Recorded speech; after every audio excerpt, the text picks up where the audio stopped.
Good evening, everyone, and welcome to Anything Liverpool. I'm here tonight, joined by Stitches and Chris to discuss. Well, usually I say the latest developments, but right now pretty much know what we're about to discuss. We're going to get into team talk, score predictions, stuff like that before tonight's game, which starts in less than an hour at St. James's. Now, you all know this. Good evening to you, Hassan, as well, and welcome to the stream. We're going to discuss, obviously, the game that we have at St. James's. Always a tough fixture, but now probably even more so considering all that's been happening recently around Liverpool and Newcastle. We're going to get into all of those things a bit later on, but until then, Chris, how's your evening, sir? Good. Very excited. I've been looking forward to this game, even regardless of the whole Isak situation. It's always a very exciting fixture to look forward to. But yeah, I'm starting to get a bit nervous. Fair enough. Stitches, how about you? Yeah, I've got those pre-match tingles. Yeah, the tenseness is coming in. I think I'll go and get myself a nice bit of cider to watch the match with, and that'll settle my nerves somewhat. And then as soon as we put in 2 goals, I'll be relaxed. Hopefully that happens then. Hassan, how about you? Yeah, I was so excited, but now it's setting in. Nervousness is coming back, and the lineup also, who will play the right back, and all these questions are coming. But I hopefully this sort of game, uh, the new signings will show. Especially, I am really excited about Wirtz. He will show that what he's all about. Yeah, well, if you're watching over on X, make sure to come over to YouTube, like, subscribe to the channel, make sure to leave your thoughts there in the chat as well. Obviously, please leave your thoughts regarding, I don't know, whatever sort of prediction regarding the game you want to give us. I will be glad to kind of integrate that into these conversations that we're having. Chris, as you've mentioned, difficult fixture. We saw it last season as well, last 2 seasons pretty much. Well, pretty much every season, if I'm honest. It's always been a pretty tough fixture. I've always said that for me, St. James is probably one of the toughest away grounds to go to. It was so even before all the newest investments into their side. I think it's always been such a tough place to go to. And now it's probably going to be even more so. How much do you think this whole Isak situation is going to affect the game? Um, I think it plays a very big part because it all feeds from the crowd. As we know, this game, one of the things that makes it so difficult is the noise in the crowd in the stadium, the hype behind the team before and after the game. So I feel like there's that added edge to it now. Last season, we got 2 goals late in the game from Nunes, and that really boosted. Or it was the season before, but it was still a very late on win we got there. But I feel like this whole situation just adds to the excitement, adds to the buzz for this game. Hopefully, we don't see a lot of people have been talking about hard tackles, and don't get me wrong, I love that. I love seeing football for what it is, but I just hope to God we don't get any injuries in this game.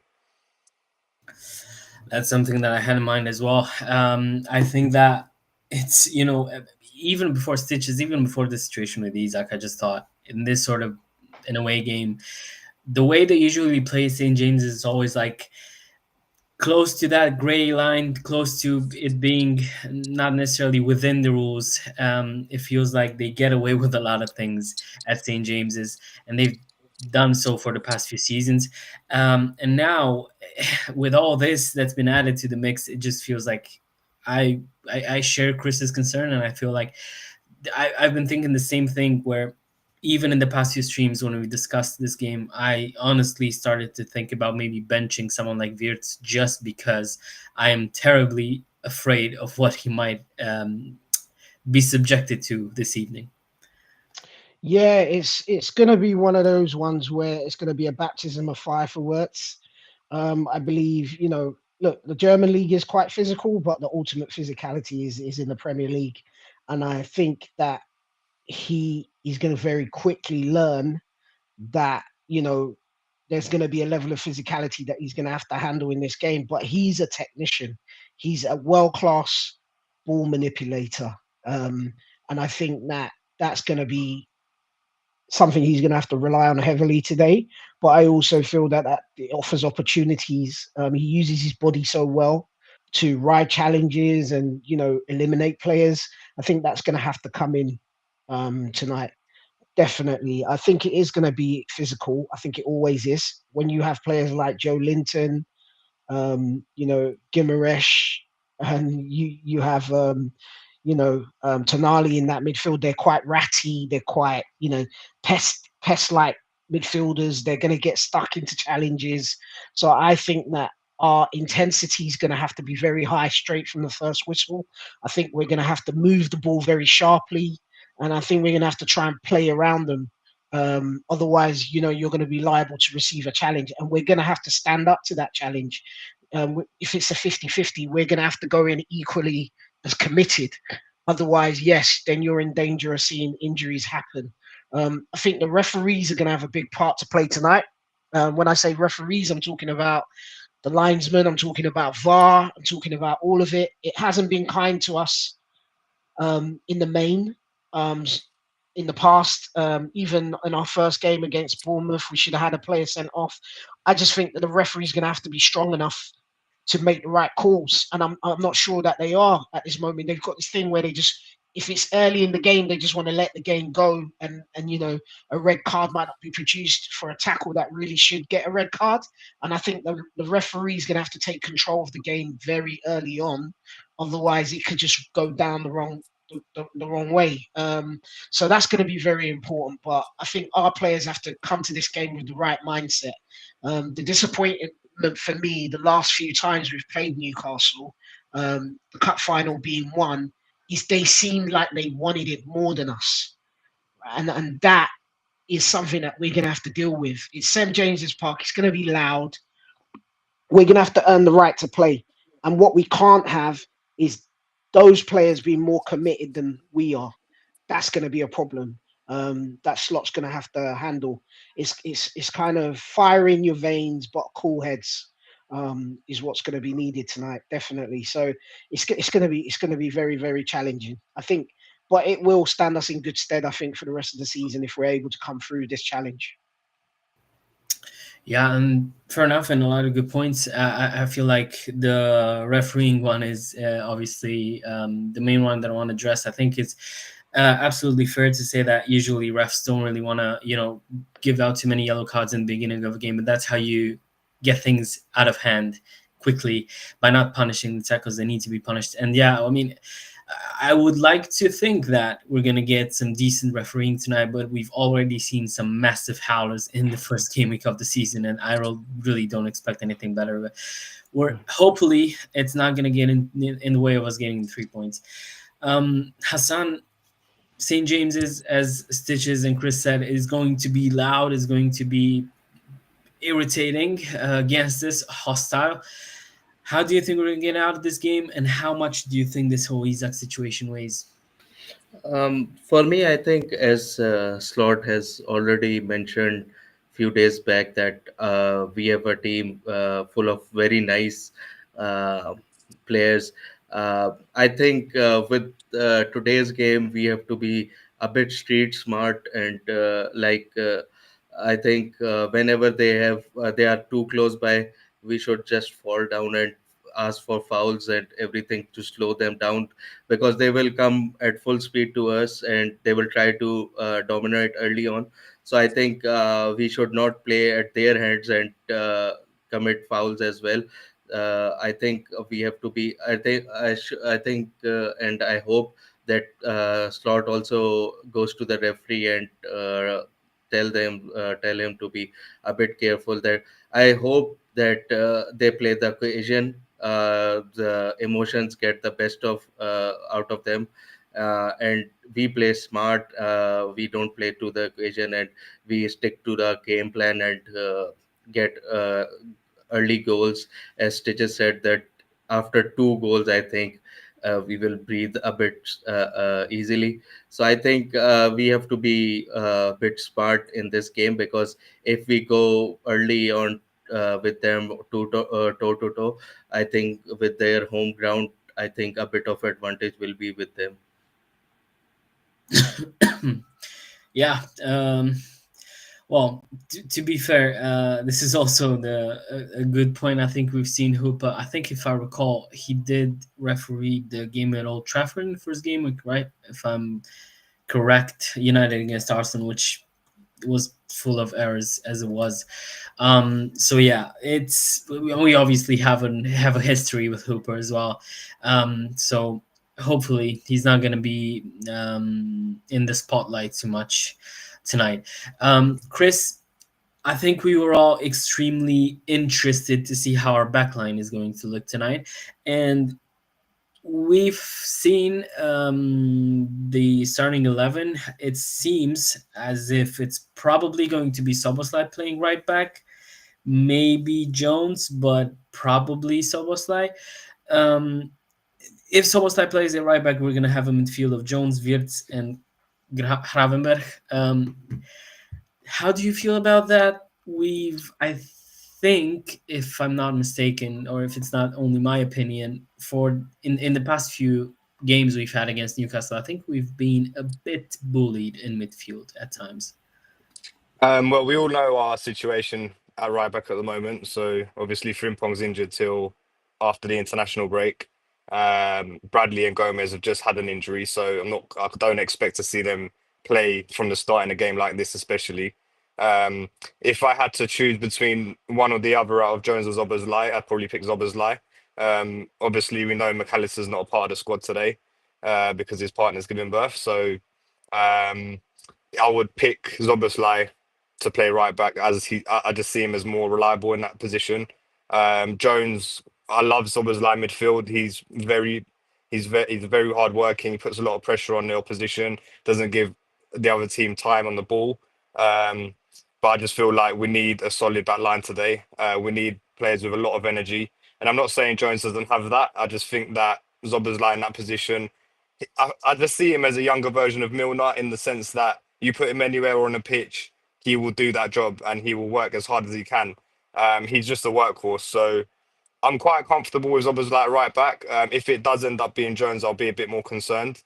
But I'm very happy with, not very happy with the situation, but I'll be very happy to see Zoboszlai playing that position today. Obviously, our midfield hasn't been um, complete since the start of the season. I know it's only been one game, but we missed Gravenberch in the first game. He's back this week, and now we've lost McAllister. So we're still waiting to see that midfield of Verts, McAllister, and Gravenberch play together. It will come, but for now we just have to deal with what we've got. And at the moment, we haven't got that depth in midfield. We haven't got the depth in at that right back position with the injuries. So yeah, it is what it is. But if I had to pick out of one of the two, it would definitely be Zoboszlai. Indeed, Stitch is a bit unlucky at right back. Frimpong obviously injured, and Bradley not necessarily full fitness, and then Joe Gomez as well. We know how his fitness is also like, especially in the past few seasons, where he always tends to have, here and there he tends to pick up injuries. In this situation with Soboslai playing right back in preseason, it looks like this is how we're gonna be lining up tonight. We've discussed it, I think, on Friday as well when we talked about tonight's game. Soboslai at right back, obviously he's an engine. He can run, he can cover space, he can press. He's decent in duels. But at right back, it is going to obviously be a bit different for him, and especially there, as we've discussed in the beginning of the stream too, they're probably going to use their pace on the wings and to kind of get in behind our pretty high back line that we have. Is that a reason you'd be worried tonight? It's not ideal. It's not ideal. You'd like either Bradley or Gomez to be filling those roles, but I just think this game's come a bit too early for either of them to be able to start. I think they probably one of them or both of them may play a part in the game. May get some minutes. I think with Zoboszlai, what people tend to forget because he doesn't look quick, but he does cover ground at extreme pace. I think the first season he came in, he was clocked one of the fastest players in the league for a period of time. And I think when you talk about the speed that Elanga and Gordon are going to show, I think you're going to need that in your back line. We know that Kirkers is quick. Obviously, we know Van Dijk and Kanate can cover ground. So I think from that speed aspect, I'm not worried. Um, I think that Zoboslai is actually quite good at using his body to win challenges. But where I do worry slightly is the fact that that back line yet again is makeshift, and our defensive line has been the biggest problem for us in terms of transition. It's great that we've got Gravenberch back, and I'm sure that Gravenberch is going to be sliding across to offer support in those wide areas as needed. Um, but yeah, most definitely, I think that it's not ideal, but really, what other solutions are there available for us other than Hendo or Curtis Jones in that position? And I wouldn't like to see Curtis in that position. And whilst I really rate Hendo, I just think that with Newcastle, you need to have as many of your tall players on the pitch as you can, because it's going to be aerial bombardment from set pieces. So you have to be able to defend that aerial threat. So yeah, I think it's the rational choice. Um, it's not ideal, as I said at the start of this. It's not what we want going into such an important game, but these situations come up in the season, and this is why Slot earns the big bucks, because he has to make these calls and he has to make it work. And we don't have any other choice right now. I think it's been a bit unlucky, obviously, because usually if you would look at a full fitness squad, you'd have Frimpong, Bradley, and Gomez to play that at if need be. I think that's pretty solid, but obviously you can't prepare for 2, 3 injuries, or maybe let's say 2 injuries and one player is not fit enough and whatnot. Um, so Hassan, I think we've been a tiny bit unlucky, let's say, with in that regard in the beginning of the season. Obviously, as Chris has mentioned, we haven't really seen our strongest midfield yet altogether with with Geertz as well. If you add that into the mix. Uh, so tonight it's going to look like we're going to play Soboslai at right back, Jones in the middle in a double pivot. I believe, as Stitches said, I think that's the rational choice too. If you were to choose between playing Soboslai in the midfield and then playing Jones at right back, I don't really think that would have been the better choice. And obviously, with Endo, we've seen, he played for a short period of time there against Bournemouth, and it looked like it was a bit of a failed experiment. So that's not something we necessarily want to see moving forward, especially against a side like Newcastle. So, does that worry you? Yeah, I think as Chris has said that out of all now that Soboslai seems to be the best choice for his athleticism and his height. I think Jones take a lot of time on the ball. I think with our transitions, we have to be quick there. I think sometimes when Soboslai will go forward, Jones and Gravenberg will try to cover those positions. So I think he has to be the best choice. It's very unusual that you have really top quality two right backs and both of them are injured, and the third one you usually uses is also not fully fit, like Gomez. So I think he's the right choice for now. I think it would have been interested if Leone would have been thrown in at right back. But at first game at St James's Park, I think it's not advisable because he's a young lad. He can lose confidence. So I think Soboslai must be the only solution he has Slot has to come up with. And I think he was experimented at preseasons as well. Soboslai was played at as a right wing back, so I think there was something already in the plannings that there might be a scenario when he will play there. So I think hopefully this is the only position of concern, because I think Gordon will come to there, and he will try to. But the best thing is, and the most positive thing is, there is no Isaac there to finish off those chances. So I think that plays to our strengths. And I think with in preseason and the first game also, Virgil and Konate has not been to their best. They have to be on their best today because of the aerial prowess Newcastle possesses, and set pieces. We have to mark Burns. I think last time it was Maka who was trying to mark him. So I think at set pieces we have to be careful, and hopefully the best thing, as I said, that Isaac is not there to finish off those chances. Yeah, they did look like they had a bit of a few problems in that department against Villa as well in the first match of the season. Chris, obviously addressing the elephant in the room, Isak's not going to be playing tonight, as I think we've all suspected now for the past week. Um, However, in terms of the transfer that was considered imminent at some point, it doesn't really look like that's the case anymore, or at least that's how I see it. Considering it's now the 25th, we obviously have, like, I believe less than a week now to complete any sort of moves. And considering Isak's not done yet, I don't really see it happening anymore. Now, what I want to ask you is if you see that any differently, and how do you see the rest of the window, considering that we, at least in my opinion, still need to get in two more names at center back and in attack as well. Just to touch on Isak, it's easy to forget that he's still a Newcastle player and he's actually missing tonight, which is a big advantage for us. Um, but in terms of the whole deal that we're supposed to have with Isak, we all know what we're waiting for. We're waiting for Newcastle to sign their replacements. We're waiting for Liverpool to offer the right asking price that Newcastle want.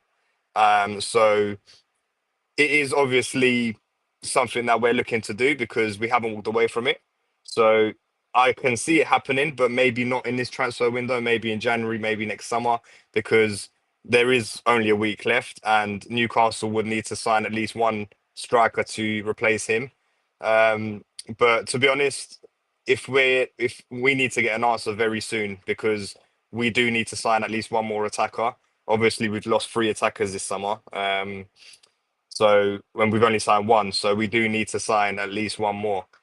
In terms of the rest of the transfer window, it started off amazing. We signed Kirkes, we signed Verts, we signed Frimpong.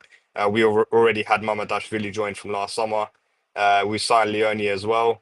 But it kind of has fizzled out in terms of who we've seen leave. I would have loved to see us keep Diaz. I would have loved to see us keep Nunes. Now, if you said to me, them two are leaving, but you're definitely going to get Isak, then it would have been a different story.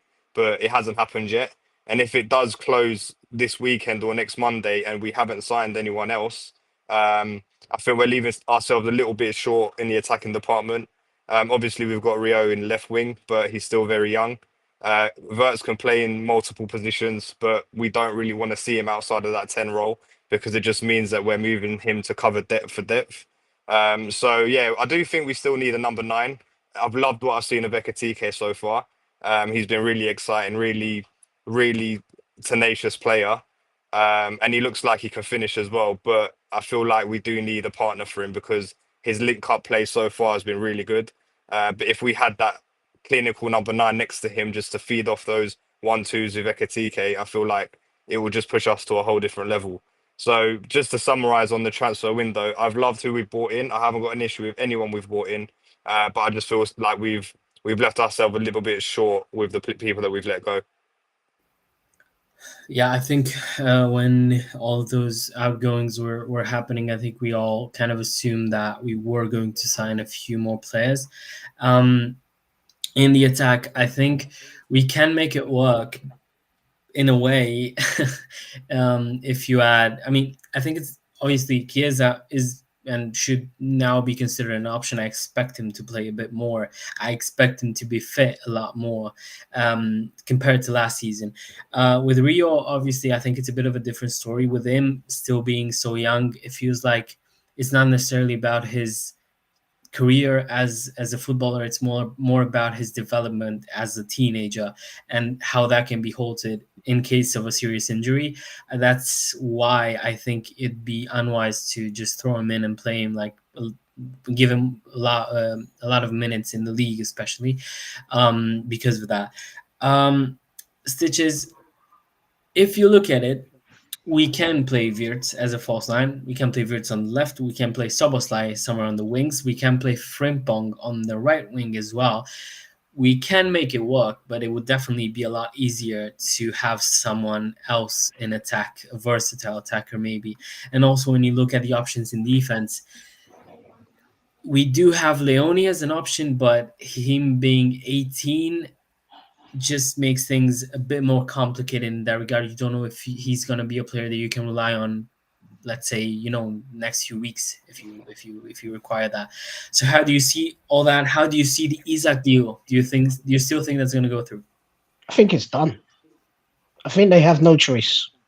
Like the one thing that has been unequivocal is that he doesn't want to play for them. So whether they keep him till the end of this transfer window, till summer, whatever, you have a player that's no longer committed to the cause, right? The best thing you do is you make the best out of a bad situation. You'd get as much money as you can for him, and the longer you protract this situation, the less you're gonna get. So you get as much as you can at this time, and you sell high, and then you go and buy players who may not be as talented as him, but are committed to your cause. That's what you have to do. Now, I think Newcastle think they're competing with us for the likes of Ekitike. They've tried to compete with Man United for Sesko. They've gone in for other players. What they need to realize is that you're not necessarily a destination for established strikers, and maybe look for potential, or maybe look for somebody that you know you can pick up from other clubs in and around you. That's my opinion on it. I think that whichever way you look at it, look, Isak is gone, and he's either going to go now, or he's going to go in January, or he's going to go in the summer. So it becomes a question of Newcastle getting the most they can for him. And the most they can get for him is in this window. They're not going to get the same amount next window. And they could talk about selling him to PSG or other clubs coming in it and there being a kind of bidding war for him. But the reality, he has one destination in mind. Unless he changes his mind, you can agree any deal with any other club that you want to. As we saw, they agreed deals with a Saudi team, and he said no. And that, according to reports, they were offering him crazy money. So they're kind of they're kind of in a situation where pride has to be put aside, emotion has to be put aside, and you need to just do what is commercially the right thing to do. That's my take on Isak. Now, in terms of the squad, um, I don't disagree with anything that Chris and yourself have said. However, I have a counter argument, which is that Diaz, in my opinion, wanted to go, so we didn't really have a choice. He wanted to go, right? And whilst he played Diaz down the middle a lot, my view on it is that he was the worst of bad options to play in that position for Slot. He wasn't exactly what Slot wanted in that position. And I feel like he preferred having Gapco on the left. So therefore, Diaz becomes a luxury when you've got Ekitike. Yes, it makes us feel comfortable to see him as an option coming off the bench, and it does strengthen our squad, but he isn't someone that I think Slot was really going to rely on. So therefore, what you do is you capitalize, you get in as much money as you can, and you reinvest that in a player that is more suited to what the manager wants. And I think that's what we're doing. So I don't necessarily see the Isak transfer holding up our other activity. I think that we're making other moves, which we may not know what it is, but I'd be very surprised if the window closes without one or two incomings. And if that didn't happen, I think I got to look at it like, right, Diaz played, but Nunes barely played. Like, he'd come on for 10 minutes here, or he'd get a game, and then he wouldn't see him for another 3 weeks. So was he really an option? The biggest loss for us is Jota, and that's unfortunate in terms of what's happened. But Jota last season was injured a lot, so that was an option we didn't have as well. Yet we won the league. We talk about in our defensive aspects, Gomez wasn't an option last year, but whether or not he gives us 5 games this season is an option now. Um, you've got, we sold, oh God, the youngster name's just gone out of my mind. I've just had a blank moment. He's gone to Leverkusen. We sold Kwanzaa. Kwanzaa, but he didn't trust Kwanzaa. So Kwanzaa was never really an option. So we're looking at these bodies as options, but they weren't options that were being used. So now we've brought in Leone, who's made the bench tonight, and might have a cameo of 10 minutes if we're trying to hold on at the end, just to add a bit of aerial ability into the defensive line, because we know we're going to face an aerial bombardment. You've got Gomez on the bench, who might be able to give you 10 minutes before he gets injured again. And you've got Bradley on his way back. So I don't necessarily see this as not enough depth. I just think our options have changed. And I think that last season showed how Slot manages that squad and he's able to work with what he's got. And when we talk about that Rio, I get it. I understand we do have to protect him. I don't think we're going to throw him in and he's going to get 25 games, 30 games this season. But if you're good enough, you're old enough. That's the old adage. Like, that's why we've got the likes of, Musiala doing what he does. That's why we've got, mine's gone blank again. The kid at Yamal. Yamal. That's why you've Yamal. got these wonder kids, because they're just good enough. They turn up and it doesn't phase them, and they're able to handle those situations. And I actually think that at least 10 games is what you're going to see Rio get this season. And I think mostly in Europe and maybe cup games, but he's going to get performances. He's going to get appearances. He's on the bench again tonight. And I think it's about introducing him in the right situations. It's not about introducing him in a squad where we're makeshift and we're putting square pegs in round holes to make it work. I think when there's a situation where we're comfortable, and the manager wants to give him those minutes, he's going to get those minutes. And I think it's up to him to then grab it with both hands, as we've seen him do in pre-season. If he does that, he's going to be playing. I just think sometimes players are just so good that you have no choice. You do have to protect them in terms of not putting too many minutes in their legs, but he's chomping at a bit, and he's showing that he can perform. I mean, he did it against AC Milan, and that's that's a proper team. So yes, it's pre-season, I understand, but yeah, I don't see it as dire as everyone else thinks in terms of our position. Could it be better? 100%. And the one thing that I want to finish on is we need to understand that the guys that we have operating in our transfer committee right now. I'm talking Hughes, I'm talking Edwards, I'm talking the team that they have around them. These are astrophysicists and math scientists. Like, you and I are not going to outthink these guys, right? We're looking at this and we're playing chess. They're playing 4D, 5D chess. So it's a case of, if you can see it, I'm very damn sure that they can see it. Where we may not align is that we want the solutions right now, whereas the solutions that they're looking at and what they're looking to do is going to happen in their time. And eventually we'll sit back and just go, wow, they just did that. Just the same as this transfer window. I didn't expect to see Wirtz coming through the door. I didn't expect to see Ekitike, Kirkez, Frimpong. Like, you know what I'm saying? I didn't expect that. And it just came out of nowhere. So I think we got to have a little bit of faith that these guys know what they're doing. Let's trust them until they prove us wrong. And so far, they seem to be, making the right move. So I'm just waiting and see. We can all see it. We can all agree that we need reinforcements, and I'm sure they can see it too. Yeah, I think you made a really good point, and I think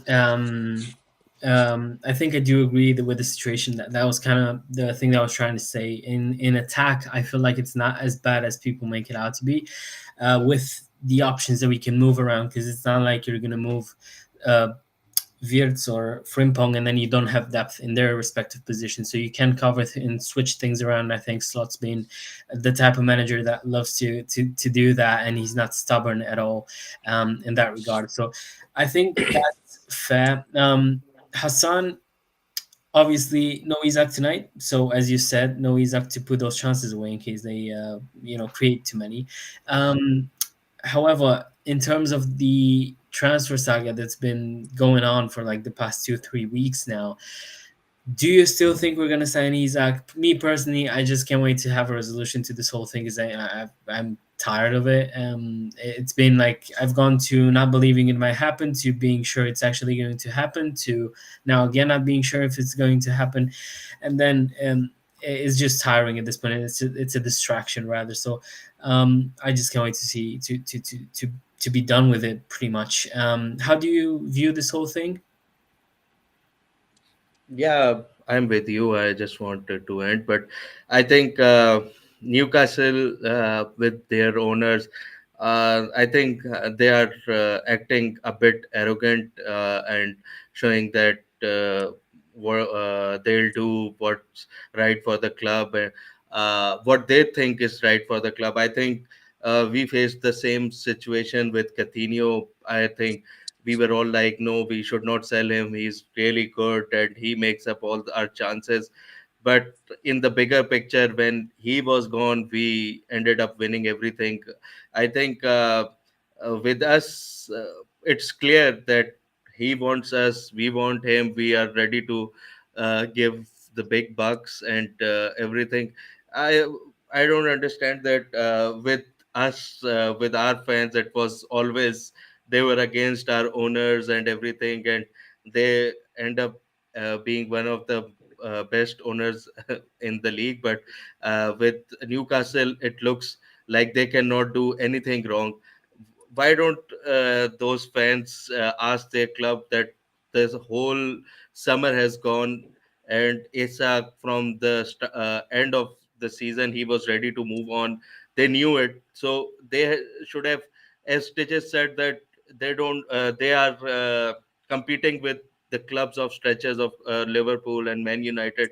They should have gone with the clubs who are besides them, or they should have gone to other leagues and find out players who can come in and they are not the topmost, but they have the potential.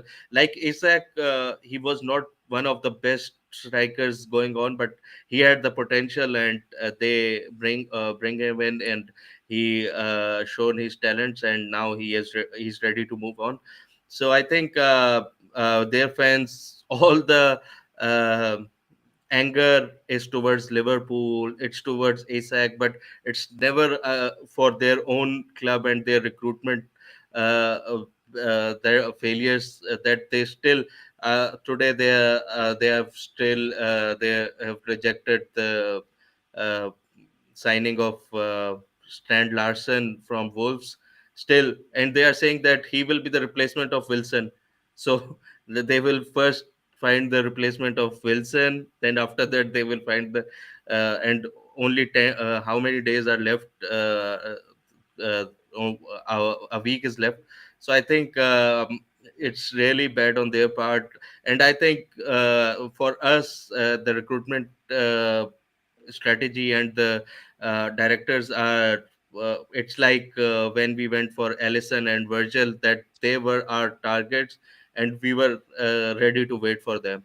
I think if Newcastle is stupid enough not to go sell us, we'll go again in January, and they will be ended up being the losers, because the on till the January transfer window they have a player who's not ready to play for them, who does not to be here.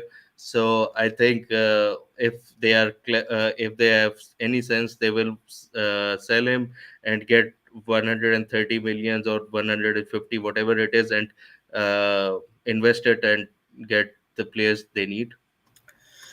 Yeah, look, I think it's perfectly, as I said on past streams, I think it's perfectly reasonable for Newcastle fans to be upset at Isak and, to want him to stay at their club. It's obviously an emotional thing. It's football. We get it.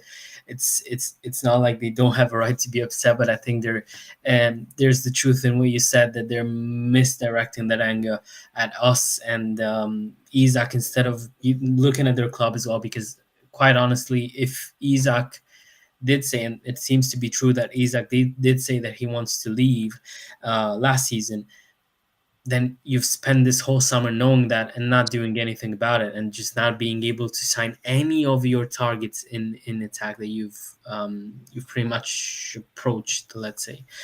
um Chris, almost 15 minutes left. Score predictions. Who do you think is going to win? Who do you think is going to shine from that first 11? Um, it's a difficult game to call. It's really difficult. We know how hard this fixture is without any of the noise. I can see it being a Premier League classic. I can see it being 4-3 to Liverpool. I can see a lot of goals. We looked very shaky last week against Bournemouth. They created a lot of chances, and they're a very good team. But we need to be more solid at the back, especially now without Frimpong in the team. So I can see a lot of goals. I think we're going to see big games from Ekatike. I'm really liking what I'm seeing from him so far. Gakpo is a big game player as well. I don't think a lot of people notice that. He turns up in a lot of big games. And just going back to what Stitches said earlier about the Diaz playing up front and Gakpo on the wing. The reason Gakpo's on the wing is because that's his best position. And for Slot to be putting him left wing instead of Diaz, who's also his best position, it just says a lot about Gakpo, and I think he's very underrated. He's very very important to us, and he chipped in with a lot of goals and got an assist last season, so that shouldn't be forgotten about. So I can see Gakpo having a good game. Ekatike, I really need to see Verts have a good game as well. I think he's unfair criticism so far from rival fans mostly, not from us. Obviously, it's only been one game, but with that price tag, that's going to happen. We can expect that. I just need to see him have a good game today. We need that back line to be solid and strong today. They need to win their aerial battles. Allison, we don't have to worry about him. Yeah, we just need that midfield to be robust. They need to be ready for the challenges. We need to move the ball quickly. But I can see there being a lot of goals. And I'm going to go with my heart and say 4-3 to Liverpool. Fair enough. Stitches, how about you? Who do you see being the man of the match? Who do you see winning? Um, I can see a Mo Salah masterclass today. I just think at times like this, you look to your leaders on the pitch. So if we're going through the team, you know Allison's going to do Allison. You need Van Dijk to recover some of his form because he hasn't been great so far this season, and we're really going to need his leadership tonight. Um, you need Salah to do Salah stuff. He's going to create opportunities, and it's whether or not his teammates are going to be clinical. I think that's what's going to happen. Even if Salah has a stinker, he's going to create at least two or three chances, and it's whether or not we take them, or he gets in a situation where he can score. I think what you've had is people being very physical with him over the last couple of seasons, and he's going to have to learn, how to receive the ball in space and cause damage. And that means you need people overlapping him. You need options around him to occupy some of the defensive players. Wirtz, I think this is either going to be a very, very big Wirtz masterclass, or it's going to be rabbit in headlights because of the speed and intensity of the game. But with a player of his quality, I think he could be the difference maker as well. I think my prediction last night on the podcast was 2-0, and I'm sticking with that.